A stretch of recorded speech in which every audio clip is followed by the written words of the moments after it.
All right. Assalamu alaikum, everyone, and welcome. My name is Riza, and I'm a Youth Sisters Coordinator at the Worcester Islamic Center.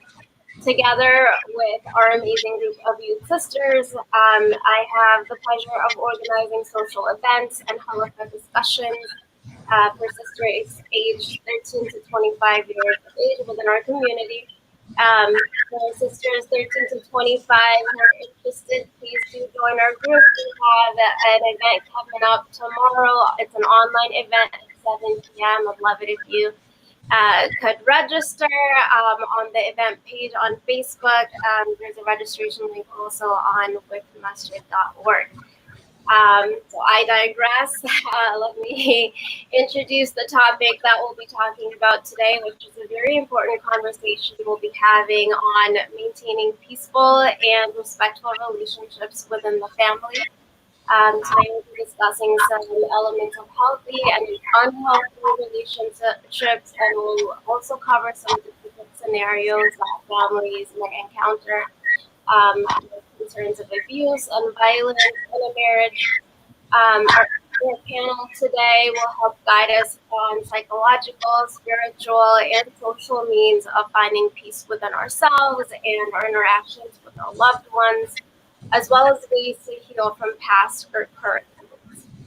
And so, without further ado, let's go ahead and get started. Today, we have with us three expert panelists: Sister Maliha Malik and Divya Chatterjee, as well as Imam Rafai Arfan. Thank you all very much for being here with us. I'd like to start first with Imam Rafai, who is an attorney in a private civil practice, and he's also the Imam of the Islamic Association of Greater Hartford. Along with these great credentials, he's also husband to Sister Maliha, who has her own great set of credentials, which I'll share with you in just a few moments. But first, I'd like to start with a question for Imam Rafai. It's a pleasure to have you on the program today, Imam Rafai. Jazakallah khair for being here. So, go ahead. Yeah. Thank you so much for having me.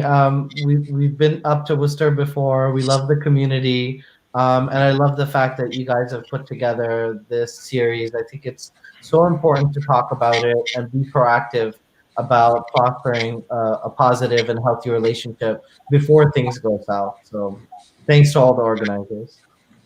Absolutely. Thank you for being here again. We look forward to hearing from your great expertise. So my first question for you today, Imam, is what are some examples from the Quran and Sunnah on maintaining peace and resolving conflict within the family? So before even thinking of examples, first there's the Islamic framework of viewing the purpose of marriage, which I think is lost on many people because they're operating from a cultural or societal framework. Um, in Islam, the primary motivation for two people coming together in marriage is not necessarily procreation. It's not the purpose is not just to have children, and the purpose is not just to bring two families together. Although all of those things that I mentioned do happen, the primary purpose that's mentioned in the chapter of Rome in Surah Al-Rum, وَمِنْ آيَاتِهِ أَنْ خَلَقَ لَكُم مِّنْ أَنفُسِكُمْ أَزْوَاجًا لِتَسْكُنُوا إِلَيْهَا. So the purpose of marriage is to find tranquility. So what's implied there is that there's a feeling of incompletion that a person experiences in the absence of marriage. So that there's the importance of companionship. So before even talking about chemistry, attraction, affection, appreciation, and all the other things that come along with marriage, the idea of partnership and companionship is what's mentioned in the Quran first and foremost. And then what's built off of that is وَجَعَلَ بَيْنَكُمْ مَوَدَّةً وَرَحْمَةً. Then Allah places love and mercy between their hearts. So those are things which are secondary to the mercy, compassion, and the things that form the basis. So before you think about anything, the Quranic model is for two people to come together based on shared values. So you need to make sure, even if you're looking at a prospective spouse, you need to make sure as you're going through that process to make sure that the shared values and principles are there and that the shared goals are there, so that the two people have an idea in terms of how they're going to live their life. Maybe they have different views about roles, maybe they have different views about expectations. A lot of people don't have those conversations. All right, how are we going to manage money? How are we going to um, deal with the work personal life balance? What about children? What about expectations with regard to in-laws and to parents? So those are all things that people may not have those, they may not have had those conversations early on, but it's never too late to have those conversations and communication.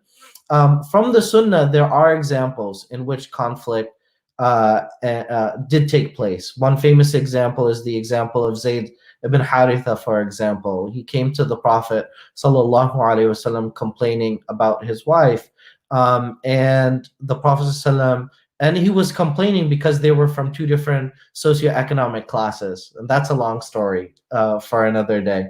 But the Prophet sallam did give him advice, and it was a early form of counseling. So there's an example of counseling that appears within the Sunnah, that the Prophet ﷺ, gave advice to people who sought it, both male and female. In fact, Allah preserved that until the Day of Judgment. Surah Al-Mujadila. Surah Al-Mujadila is about a woman that came to the Prophet ﷺ, asking for advice and asking for support. And then there's another example in the Sunnah of a woman that came to the Prophet ﷺ complaining that she didn't love her husband. And in fact, the Prophet ﷺ asked, "Well, has he done anything wrong? Is there an issue? Has he mistreated you?" And she said, "No." And that actually created a precedent.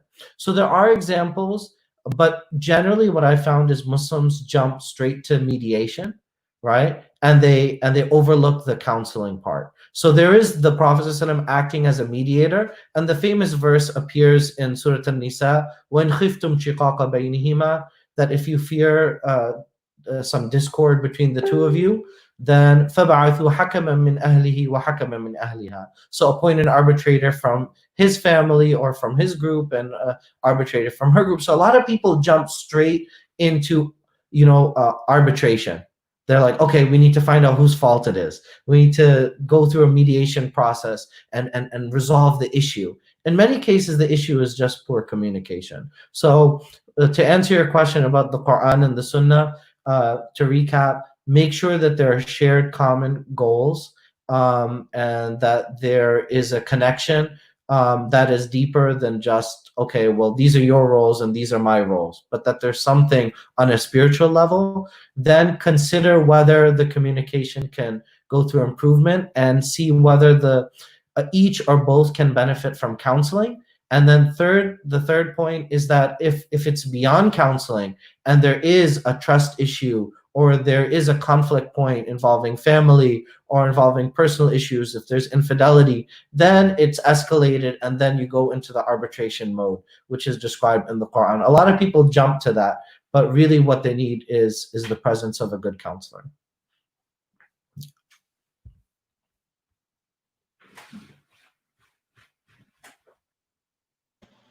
SubhanAllah, those are some great examples and great advice that you shared with us. Imam Rafai, thank you. I hope to come back to you for some more questions, but my next question here is for Sister Maliha. Sister Maliha is a marriage and family therapist at Counseling and Psychotherapy of America. She graduated with her bachelor's in psychology from University of Connecticut and a master's in marital and family therapy from Central Connecticut State University. Sister Maliha has worked in the mental health field for over 10 years in various areas such as substance abuse, intimate partner violence, trauma-informed care for adolescents, and more. MashaAllah, those are some amazing qualifications, Sister Maliha. And for you, my first question relates to a particularly painful form of conflict that can exist within a marriage, which is domestic violence. So my first question is I'm sorry. for those who may be suffering from domestic violence but may not recognize it, what constitutes domestic violence? So some of the early warning signs or some of the things that you have to look out for are, how do you feel around your partner? I think that's like the biggest thing. You have to ask yourself, do I feel safe around my partner? Do I feel comfortable around my partner? Do I feel comfortable in the house that I live in or in the place that I live in? Is my environment safe? If you are questioning whether or not your environment is safe or not, chances are that, it's not. If you're feeling like that, your emotions aren't being validated or you're, walking on eggshells, as they say, around your partner, around your family members, then that is a huge sign that there's something going on because now you're being overly cautious about what you say, how you say it. You're very cautious of your partner's, behavior or mood, throughout the day because you don't want to upset your partner or you don't want to be the cause or you don't want to create an issue around what's around within the relationship. So being if you're constantly questioning yourself, then these are the warning signs that you have to start looking out for. You also have to think about in terms of how they are towards you. Are they kind to you? Are they open and honest with you? Are they listening to you? Is your partner being suspicious? Is your partner being overly suspicious of you? Asking you questions about where you've been, who you've been with, who are some of your friends, or who's that person that you were saying hello to. Questions that normally within a trusting relationship you wouldn't normally ask.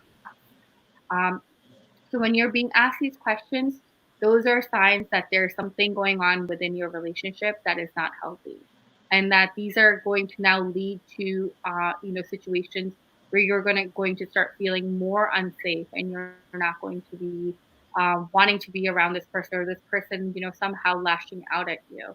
You also have to think about how is this person's behavior throughout their day? Are they angry? Are they upset? Do little things make them upset? If that's the case, then you also have to be careful in you know because now you're questioning yourself: is what I'm doing? Am I the cause of this? When that's not the case, you really have to be careful around how you approach this person. Those are all warning signs that you have to look out for in a relationship or with the people around you to know that this is whether or not it's a healthy or unhealthy relationship. Those are some very helpful points that you mentioned, Sister Maliha. May Allah subhanahu wa ta'ala relieve the suffering for anyone going through a situation. I mean, I do have another question for you before we switch gears to our next expert today. My question is, what may be some early warning signs of an aggressive or abusive partner, and how should these concerns be addressed? So you have to look out for a person's personality. Like I mentioned earlier, if this person is, overly untrustful, if this person is questioning you more often than need be, if this person is very vigilant of your actions and what you're doing rather than in a healthy relationship, your partner would be more, trustworthy and would not necessarily question every move that you make. Is this person constantly kind of like doing the clock in, clock out business with you where they're expecting you to be home at exactly a certain time. And if you're over by like 2 minutes or late by 3 minutes, they're questioning where you are or why you haven't, come home yet. You have to look at a person's personality if they get easily angered by things. It could be anything like if they have road rage or if they have, in terms of their personality when they're meeting other people or talking to other people or getting to know them, are they very judgy or do they have like very strong opinions about other people and they expect you to only spend time with a particular type of person, or they're questioning your taste in friends or family members in terms of how you relate to them, and their involvement in your life. If this person is very specific, very, easily angered, then these are all signs that this person may be struggling with their own issues that they haven't yet worked on, and therefore, they might take their anger or their, unhealthy behaviors out on you. Another thing to look out for is a history of abuse, either a victim of or a witness of. We learn like how to be in a relationship through the relationships that we've had in our past. So it's pretty much a cycle where if you've grown up in a house where you've seen a healthy relationship amongst your parents or your caregivers, you find that, individuals then grow up to have healthy relationships with their own partners. If you know that this person has grown up in a, relationship where, he or she has seen, violence throughout, where, there was physical, verbal, emotional abuse being, played out in front of this individual, then chances are this is only what they know and what they've learned. And therefore, eventually, with time, they will, have that same sort of relationship with their partner. So it's important to ask about, it's important to look at what kind of relationship they've had with their partner. It's also important to ask questions about, what are your feelings towards your parents or your siblings, or what has your relationship been like with them growing up, and really examining it and understanding it so that you understand who this individual is as a person. Those are some very helpful suggestions, Sister Malia, on identifying and addressing a hostile relationship early on. Thank you for sharing your experience with us. Next, I'd like to bring in our third panelist, Sister Divya, who became Saheli's co-executive director in 2018. She holds an MPA degree from Columbia University School of International and Public Affairs. She brings more than 15 plus years of global nonprofit management experience, passionately working on a range of gender issues from microfinance, domestic violence, and gender research, as well as leadership development at a number of world's leading international organizations and academic institutions like UNDP, UNIFEM, Ford Foundation, and Center for Creative Leadership. Divya has a long-term commitment to the cause of reducing domestic violence and the economic empowerment of women in the South Asian communities. What an impressive bio, Sister Divya. Wow. So thank you also for being here. My first question for you is, what are some resources for those suffering from domestic abuse, as well as some methods of healing for those who have suffered domestic abuse? Thank you for the question. I want to add to something that Sister Maliha said. She's given a very broad range of things to watch out for, what constitutes domestic violence. And I just want to add from our experience a little bit to it. So as Sister Maliha said, it is a pattern of behavior and it is a learned behavior. So when you witness abuse, you learn to abuse, right? And it's a pattern of behavior. So it's not a one-time, many couples may have disagreements or may have fights, but it's not a one-time thing. It's a pattern of behavior that repeats and it escalates. So it can grow in intensity where, it was, maybe you had an explosion once a month, or it's becoming more and more frequent. And it is about power and control. So the difference is that when you exert power and control over another individual and you want to control them, and if there's a pattern of behavior and a pattern of abuse, then that constitutes domestic violence. In what happens, Saheli is the only South Asian domestic violence service agency. We provide domestic violence services to South Asian women and families and children in Massachusetts and in New England area. And many times what happens when domestic abuse, when that pattern of abuse and that power and control, it escalates so much that it gets into the hands of the criminal justice system, in the sense that a neighbor may call the police on a fighting couple, or the children may complain in the school that I witnessed domestic violence, and Department of Children and Families get involved, or the police get involved, and at that point Saheli as a service provider can really help survivors of domestic violence, which is what we like to call them, because they are surviving that. And there are, varied services that we offer as an organization, as a service provider, starting from the first one. Let's say if you get involved, there's a police case, right? And then there's a restraining order. Now, for many of our women have no experience with the criminal justice system, right? I mean, you don't even know what, you've never been to a police station. You don't know what codes and laws and what is this document that I'm signing. And then, and if you add limited language abilities, in the sense if they don't understand English as well or don't speak English as well, then it really adds to level of confusion and a level of, helplessness. And what we try and do is work with them on that. So we become their support. We will find legal resources for them. Okay, so you have something that's coming up. How can we help you? Let us help you with our legal resources, reaching out to lawyers, accompanying them to the court. Many times, even if they understand a little bit of English, they are so overwhelmed by the system that they need that emotional support. And we go with them to the court to offer that and to help them explain what is happening, if they don't understand the language. Then we also, many times, it is very unfortunate, but it happens that many times women find themselves homeless. They may be pushed out of their home, or they may have had to leave their home. And now really they have no place to go, and they have kids. And what we really do is we swing into action. We'll find housing for them, either be it a shelter, or we find our community resources, putting them, having at least a safe roof over their head till we find a more stable housing for them. And that's another of the services we provide. So we take immediate care of survivor who comes to Saheli, and then we provide long-term solutions to housing and to legal.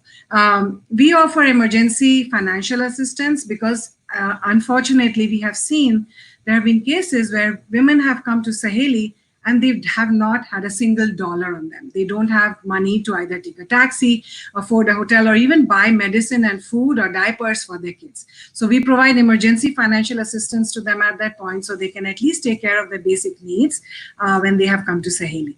And we provide, while we are doing all these services on legal and on housing, we also provide them the emotional support. Because think of how helpless and alone a woman is feeling at that point when they have, when they're embroiled in something that is outside of their control, when so many people are coming and asking them questions and they don't understand it. They need a place, a safe place where they can talk and, they can be provided that emotional support. We offer free mental health counseling, similar to what Sister Maliha does. And, as Sister Maliha said, and you said, Riza, it is so important. And what Imam Rifai said too, counseling is so important because what we are dealing with here is highly traumatized individuals. So not only are the survivors traumatized, but their children are traumatized as well. So what are the services we can offer? So we do offer mental health counseling and services. We offer support groups for many of our survivors. So in a support group, for when they come together and they meet other women who have shared similar experiences, but have now, are in a better place. They see the light at the end of the tunnel. So they see that, this, what is happening to me, this is a dark time, but there is light at the end of the tunnel. I can survive this. And that's why we call them survivors. I can survive this. I can come to a better place. I can have a better, future for myself and for my children. So these are our basic main services.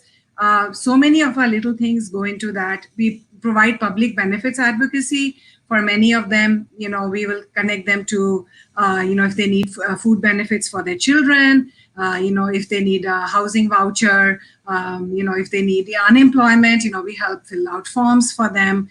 We'll take them to unemployment offices, or we'll take them to the benefits office. We'll take them to the housing offices, help them fill out the forms, help them get housing and stable roof on their heads. So there are a lot of services that we provide at Saheli as a domestic violence service organizations. So that was part one of your question. You also asked about healing, right? And I think what Sister Maliha and Imam Rifai, they talk about that peacefulness, right? Tranquility, partnership, having that connection to another individual. And when women, have come to a stage where things have escalated, have gone beyond control, that they are seeking help and they are, they are traumatized. We look at them as how, you know, we think of them and we look at them and we treat them. How can we help you? How can we help heal your trauma? In what ways can we do that? And so we call whatever we do, we call our work survivor centric. Everything is focused on the what you want. We never tell you, this is what I feel you should do. We never tell you that.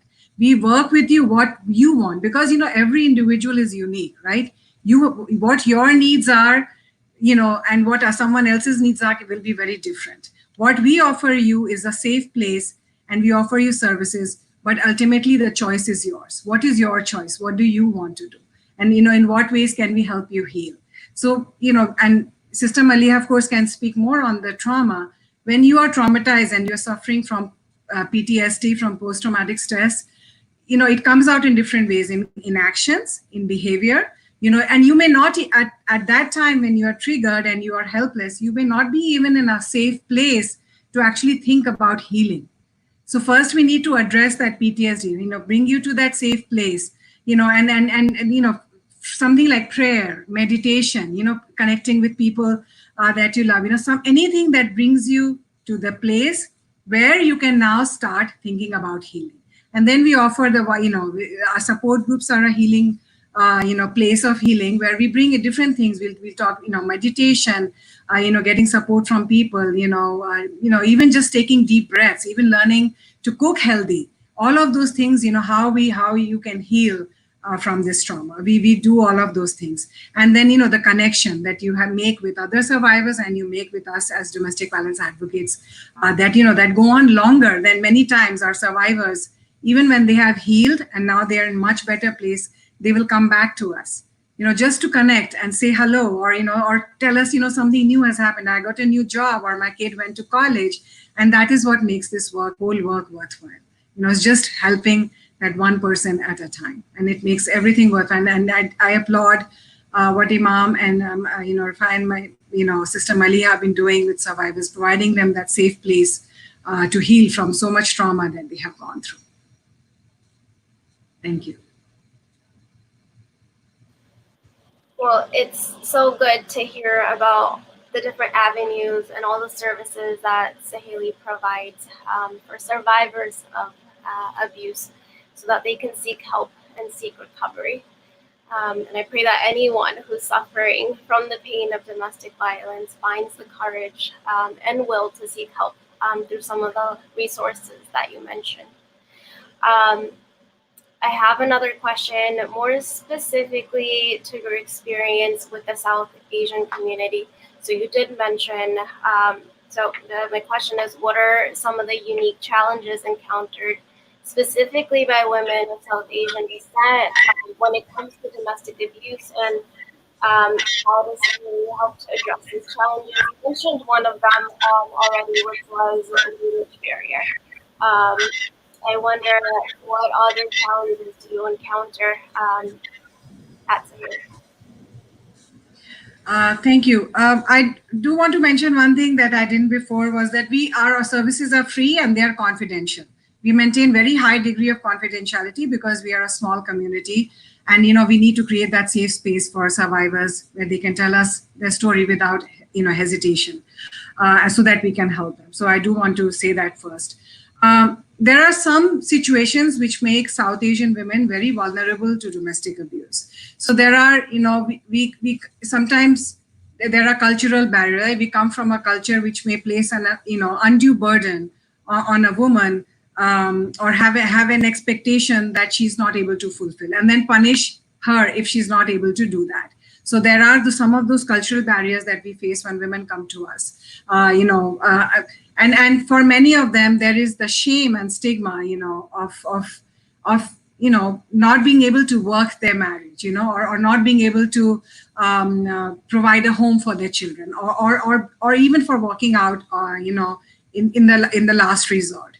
And so, you know, so we have to grapple with that, you know, how do we deal with that? And some of that shame, stigma, cultural expectations, makes them more vulnerable because they are hesitant to reach out for help, even like, mental health counseling, or even to elders in community, or even to their religious leaders, because they don't want to talk about what is happening inside their home. There's so much shame involved in that.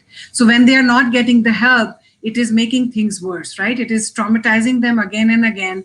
If there is abuse and a pattern of abuse, it is not getting stopped. So they're not able to get the help. The other thing that happens is isolation.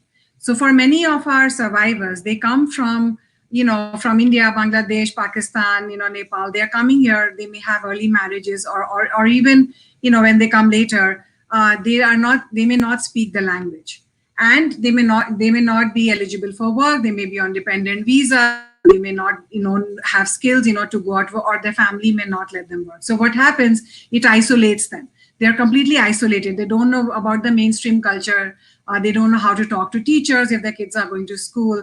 They've not developed skills, and when they're isolated, they don't know where to turn to for help, right? They don't know what the resources are, who they can turn out to, and it makes them vulnerable. So they keep suffering abuse year after year after year. Limited English is one of them, which comes with isolation. It makes them more isolated. What we also see here is a lot of immigration abuse. So we have cases at Saheli where where their passport or their green card or is taken away from them, or where deliberately their visa is not renewed. So now they become undocumented, in the sense that and it is held over their head. I will report you to ICE, or I'll get you deported unless you do these things for me, right? Or unless and that makes them very vulnerable, because they are really scared to come out and ask for help and get resources. Our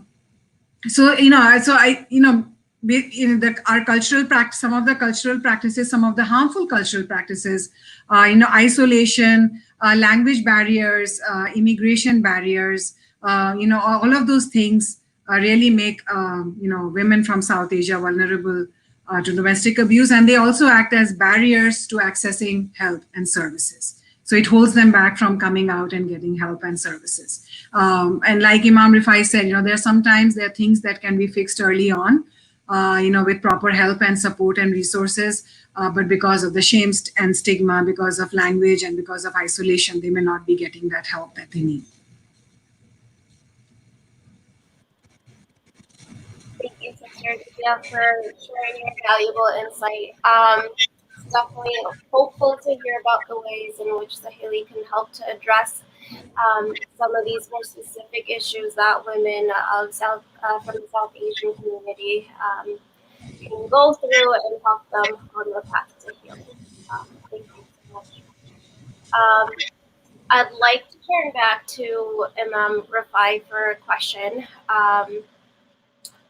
Before I do that, though, I do just want to make a note for anyone listening in on the discussion today. Please feel free to share any comments, any questions that you have in the comment section on Facebook and YouTube. I do hope to be able to get to those questions if I could, so please feel free to do that.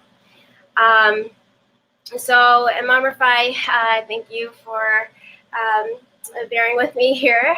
I want to ask you, what guidance could you offer to those who may justify domestic violence using the Quran, with verse 34 in Surah An-Nisa that talks about punishing women?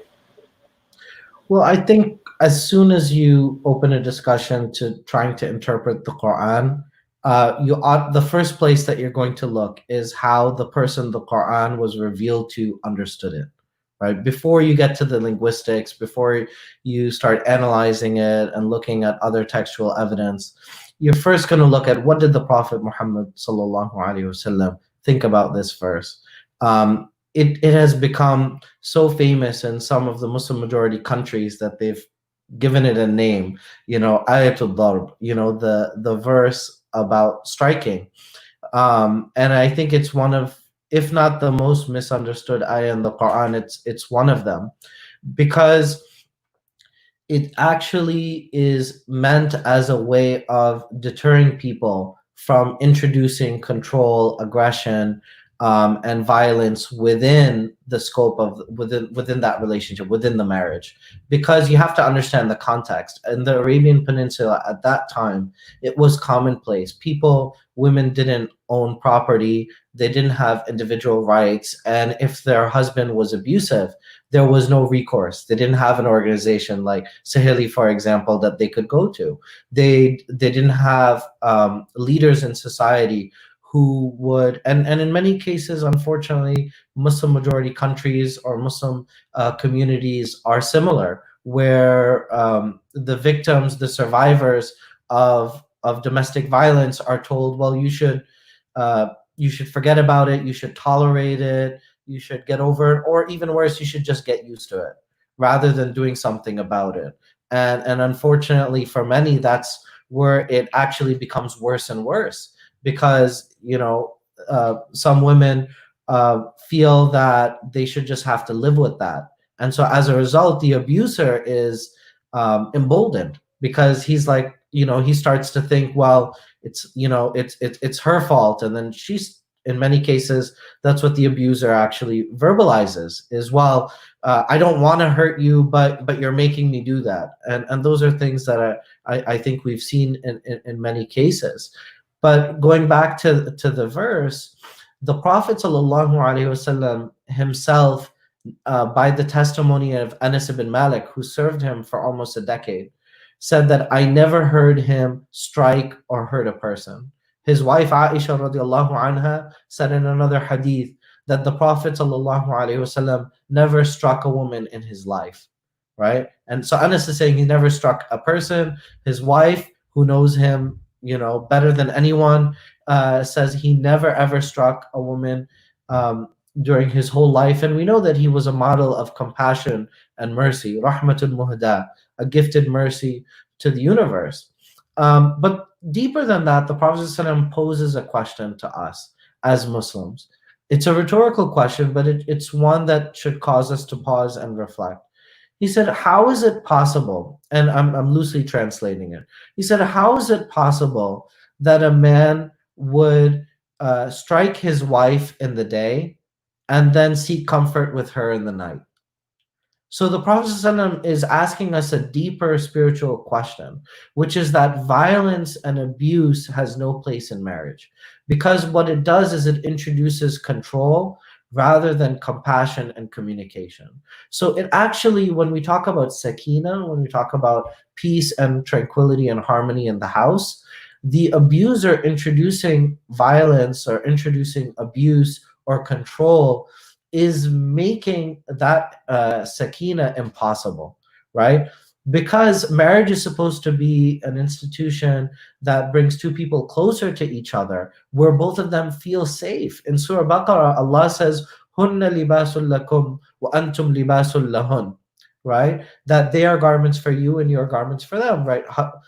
Your wives are garments for you, and your husbands are garments for the wives. And when we think of garments, we think of protection, we think of warmth, we think of comfort, we think of someone who guards our secrets. One of the scholars said that one of the secrets of libas being mentioned is that they adorn the wearer. So meaning this is a person who brings out your best qualities, right? So when we think of marriage, that's why the Prophet ﷺ said that whoever marries has completed half of their faith. So fear Allah in the remaining half. The idea is now you have, it's why half? Half is mentioned because they're two people doing the same amount of lifting, right? So now you have a partner who's going to encourage you to be a better person. So as soon as you introduce control or abuse, whether it's verbal or physical, whether it's an intimacy, whether it's an immigration abuse, which is, and we've seen there's so many different permutations of it, then now it creates a discomfort. It creates, and Malia mentioned about that if the idea of your husband arriving home, if you hear that doorbell ring or you hear the lock turn, and he's entering, and you're afraid, how's he going to react? Do I have to walk on eggshells? A bill came in the mail. Should I mention it now? Should I wait till he's in a good mood? Right? Those are things that a person should not have to live with. And that's why the Prophet ﷺ said that this is incompatible with a healthy marriage, that a person would introduce abuse, and then how is that intimacy, how is the affection, what kind of love language will the two of them have, if that fear is existing in the relationship. So that being said, I want to also make sure I answer your question on the technical level, because the word darb does appear, right? And there are four different things that are mentioned, but what is lost on many people is that this verse is actually called Ayatul Nushuz, right? And there are two verses that appear in the Quran, one for men and one for women. And the word nushuz is describing a situation in which somebody is frequently violating their vows and promises to one another in the marriage, right? It's not a case in which a person is not, there's some people that there's some men specifically who have this idea that in an Islamic marriage, I bark out orders and she's supposed to do it, and she's just supposed to follow whatever I say, and a lot of that is cultural baggage. Um, but nushuz is something totally different. That's when a person is violating the trust that exists within the marriage. And in that case, Allah mentions a few different things. First, you start fa'iluhun. So you start with a conversation, you start with communication, you start with, and wow, by its nature, right? Allah mentions that when we call each other to something good, bil maw'idatil hasana, with good advice and good admonishment. So it has to be on the level of peers, right? So not one person dictating to the other person, but two people coming together, having an open conversation in which there's active listening that happens. That's the first level. Then the second level is in escalating it is to separate each other, right? And then the final thing which is mentioned is fadribuhun. And all of the mufassirin, all of the scholars are in agreement that what is mentioned, and some of the progressives have other interpretations, which is fine, that what's actually meant is to exit and to separate from the home, right? But the mainstream, but I will address the mainstream view, since that's what's commonly held by most people, which is that even, and it's agreed by all of the scholars, which is فَضْرِبُهُنْ is a darb which is غير مبرح, which means that it is symbolic in nature, and it's not, and it causes no harm, and it leaves no marks. But we shouldn't aspire to that, because this is the highest level which is mentioned in the Quran for a situation of nushuz, which is not something which actually takes place in our daily life. That's somebody who is flagrantly violating the trust and the vows of their marriage, right? And on top of that, this is something that the Prophet ﷺ never did. So we really need to aspire to follow the prophetic model. And if we're going to do that, then if we're saying we're following the Quran and the Sunnah, then we should actually follow what the Prophet ﷺ did, and then go from there. Thank you. SubhanAllah. Those are some great words of wisdom there, Imam Rifai, and I certainly hope this would open up people's eyes as to the true meaning of the ayah, and what it says about treating women. And not just the ayah, what the Quran and the Sunnah say about treating women. So thank you. I'm also wondering, Imam Rifai, if you could share what sort of, you mentioned counseling earlier as being very important. So I'm wondering if you could share what sort of spiritual and religious counseling would you offer to someone who's suffered trauma at the hands of their loved one? I can speak a little bit anecdotally, right? I'm not an expert in the field of domestic violence, but I can talk about the cases that I've worked on. And what I've found is that there's usually a deeper problem. In our community, there are mental health issues that are not resolved. There are cycles of abuse that have been mentioned. People never really, I've found it's very, very common, especially in the South Asian community, that they have never actually seen a healthy marriage. They have no model to look to. to emulate. They don't know what healthy communication looks like. And when it's explained to them, especially from somebody who they respect or somebody who they trust, it's in some cases it's rejected. In other cases, it comes as a surprise. So I think we need to do a better job as a community in promoting a positive model, even if it's aspirational, even if it's not actually what the community looks like. If we're sending out the message that people should just tolerate abuse and tolerate domestic violence, in order for the sake of saving a marriage, right? I mean, if that's what the marriage is, then there's a question to be had, which is, well, what is it that you're saving? You're just saving the label, because the actual marriage has already deteriorated to the point of no return. So we need to promote a positive idea and a positive model, and something for the next generation to work towards. And for those who are listening, for the parents that have teenagers and have older children, you are a model and example for your children. It's very likely that they're going to repeat behaviors. These are learned behaviors, as was mentioned. So they're going to repeat a lot of that knowingly or unconsciously. A lot of us, sometimes we become parents and we're like, oh my God, I became my mom, I became my dad. And we try not to, but we always go back to it kind of subconsciously.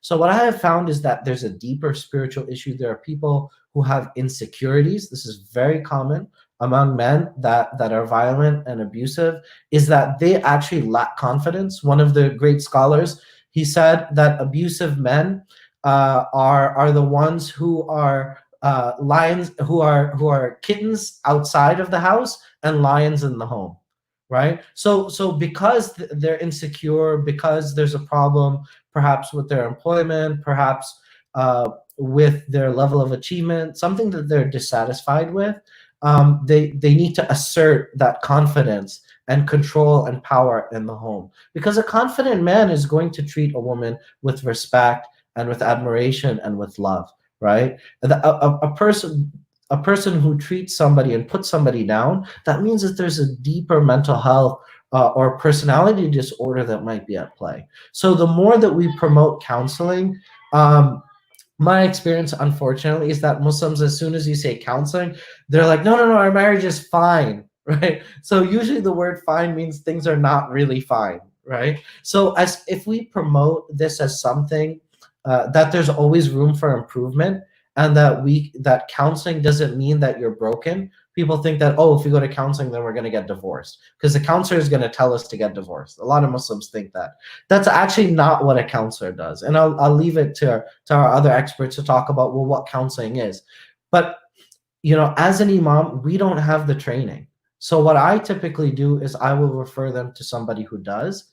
And I hope that collectively as a community, we can spread that message that part of being a good Muslim is to work on your marriage, to be in an active process in which you're putting in effort, that you're listening more than you're talking, that you're trying to show affection to your spouse. If we see more of that within our Muslim community, then I think people are going to be more open to counseling, because it's going to remove that stigma, which very much does exist. But the more we talk about it, the more imams, leaders, community leaders talk about it, then I think we're going to get to the point where the stigma has kind of dissipated and people feel like, okay, well, we're working on making our marriage better. So what's wrong with seeking counseling? And as resources become more available, that also is going to have an impact. That's also going to make people feel more comfortable that, okay, there are culturally sensitive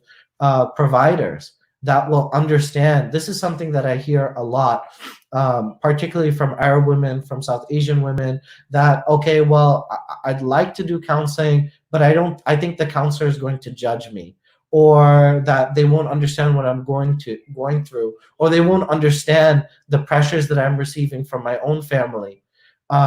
So I think having that cultural sensitivity, that training, is definitely also part of that interplay of making people not feel stigmatized for seeking counseling.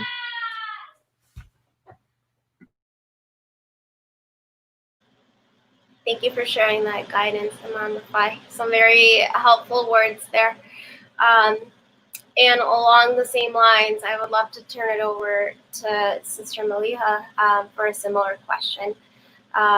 So, Sister Maliha, what sort of mental health counseling would you offer to someone who suffered trauma at the hands of a loved one?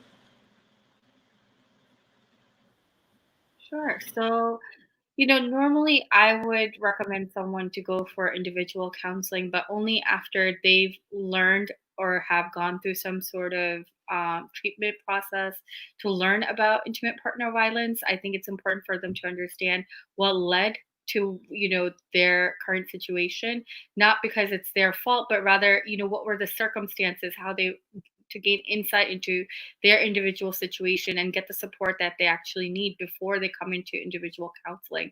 Because individual counseling is really for reviewing what is happening with them now. How are they experiencing now that they are a survivor? They are out of the situation. Some may or continue to be in that situation, but how are they handling their situation? What kind of resources are available to them? What kind of services have they gained in terms of helping them through this process? Because individual therapy is really just for someone who is able to talk about where they're at and what needs to happen next. Right? But you have to be prepared. I also recommend group counseling because, like it was mentioned by Sister Divya, group counseling is amazing. It's a great way to empower, survivors to like help them see that they're not alone. To help them gain insight into the fact that situations like these occur throughout the world, and they can count on somebody. And I was listening to Sister Divya, and I really like the name of her organization, like Saheli. If you know Urdu or Hindi, you know that Saheli means friend, and that is what these survivors need. They need a friend.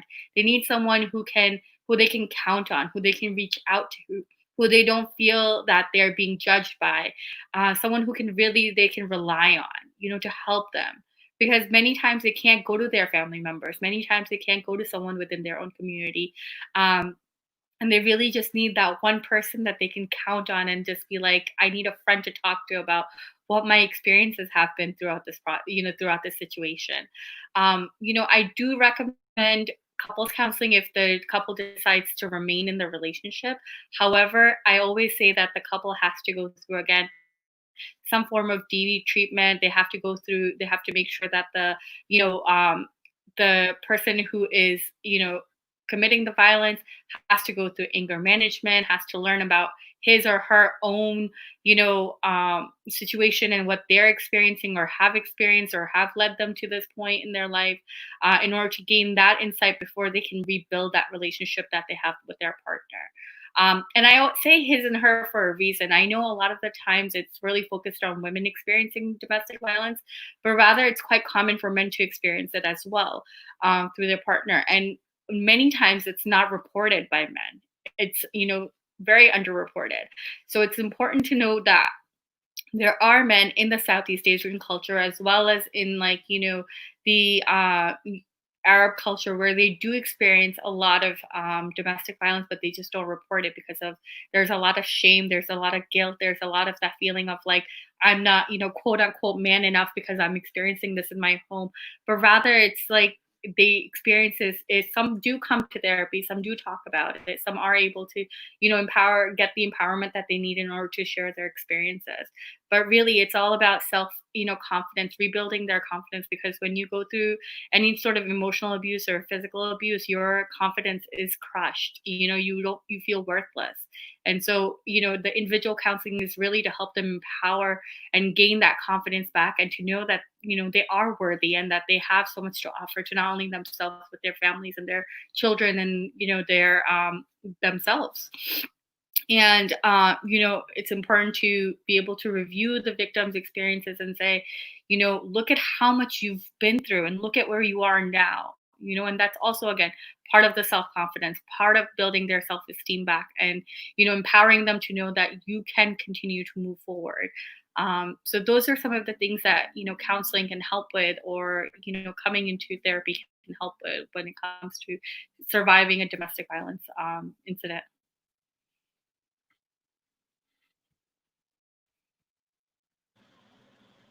Great, thank you.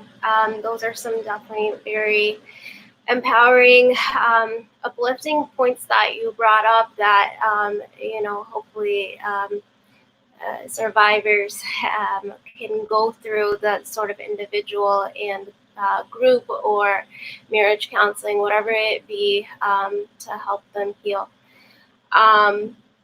I'm wondering if this is a question for both you, Sister Maliha and Sister Divya.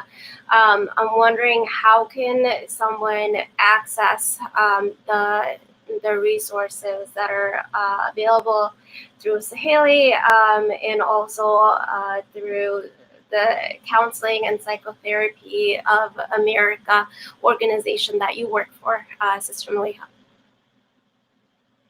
So in Connecticut, there are a lot of services that are offered for individuals who are going through a domestic violence issue at the moment. You can call 211, which is the main line, for the state, and they provide resources. There are shelters available. There's Safe Haven available for women. There's I believe there is a agency for South Asian women as well in Connecticut. In terms of what we offer from the company I work for, CPC, we only offer individual psychotherapy services. So anyone seeking individual therapy is welcome to contact me directly, and I would be the go-to person for those services. But if you're in Connecticut or in the near area, you can always call 211, and 211 is a great resource. There's a lot of great organizations working in Connecticut that literally they'll come pick you up where you're at within like an hour of your phone call, and take you to a shelter and take you to a safe spot, or work with you to get prepared to move to a safe spot if you can't leave immediately for because you're concerned for your safety or the safety of your children. For Saheli, we have a 24-hour helpline, and you can leave a message. The response is within 24 hours. In fact, within a few hours, most during the day. The number is 18664 number 4 Saheli, SAHELI. You can write to us at info at saheliboston.org, and we'll respond within 24 hours. You can visit our website. You can fill out a form there, or you can call us from the website. It's www.saheliboston.org. Those are some of the ways people who know our offices, sometimes there are walk-ins. If you know community members, you can reach out to them, and they do referrals to Saheli. Many times, like I said, when cases really escalate, we have Department of Children and Families, and we have the police departments reaching out to us and asking for help. But our main number is our helpline, which is 24 hours. It's always monitored, and response is guaranteed.